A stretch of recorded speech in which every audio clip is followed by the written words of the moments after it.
আমারে লইয়া গেলে না ও ভাই রাস্তার না তুমি রাস্তা আমি জানা দেখিও না রে আল্লাহ আল্লাহ রে ও আল্লাহ রে ও আল্লাহ রে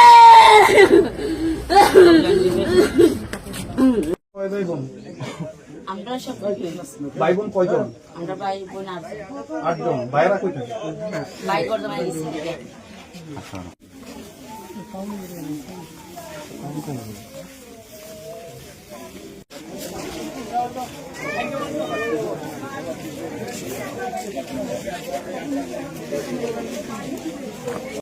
যে লোকটা মারা গেছে সে তার শ্বশুর বাড়িতে কয়েক বছর যাবত থাকে গরজামাই হিসাবে। তার 2টা সন্তান, তার স্ত্রী সহ থাকে এখানে। কয়েকদিন যাবতই তাদের মধ্যে পারিবারিক, স্বামী স্ত্রীর মধ্যে পারিবারিক বিভিন্ন বিষয় নিয়ে পারিবারিক ঝগড়াঝামেলা চলতেছিল। গতকালকে নাকি তাদের মধ্যে মারামারি হয়েছে। আজকেও সকালবেলা স্বামী স্ত্রী স্বামী মাঠের থেকে কাজ করে আইসা ঘরে ঢুকছে খাওয়ার জন্য। 1-2 কথায় এই স্বামী স্ত্রীর মধ্যে আজকেও কথা কাটাকাটি হয়েছে।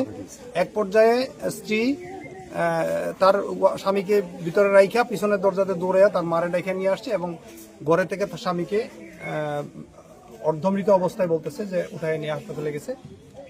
যাওয়ার সময় হাসপাতালে নেওয়ার পরে হাসপাতালে মৃত ঘোষণা করছে। ডেড বডিটার সাথে সাথেই আমাদেরকে না জানায়ও হাসপাতাল থেকে আবার বাড়িতে নিয়ে আসছে যে তার মৃত্যুটা স্বাভাবিক। কিন্তু আমরা আইসা দেখলাম যে তার গলায় জখম আছে এবং প্রাথমিকভাবে মনে হচ্ছে যে এখানে মৃত্যুটা স্বাভাবিক না, মৃত্যুটা তার স্বাভাবিক না অস্বাভাবিক, হয়তো বা শ্বাসরুদ্ধ করে তারা মারছে, নাহলে সে ফাঁস নিচ্ছে, দুটোতে একটা হইতে পারে। আমরা ভিকটিমের যে তাকে শ্বাসরোধাল করে তার লাশ আমরা ময়নাতদন্তের জন্য পাঠাচ্ছি, ময়নাতদন্তের জন্য। এবং তার পরিবারের যারা আছে, তার ওয়াইফ, তার শাশুড়ি, এদেরকে আমরা একটু জিজ্ঞাসাবাদ করবো, তারপরে আমরা বুঝতে পারবো আর কি এ বিষয়ে আইনগত কার্যক্রম প্রক্রিয়া।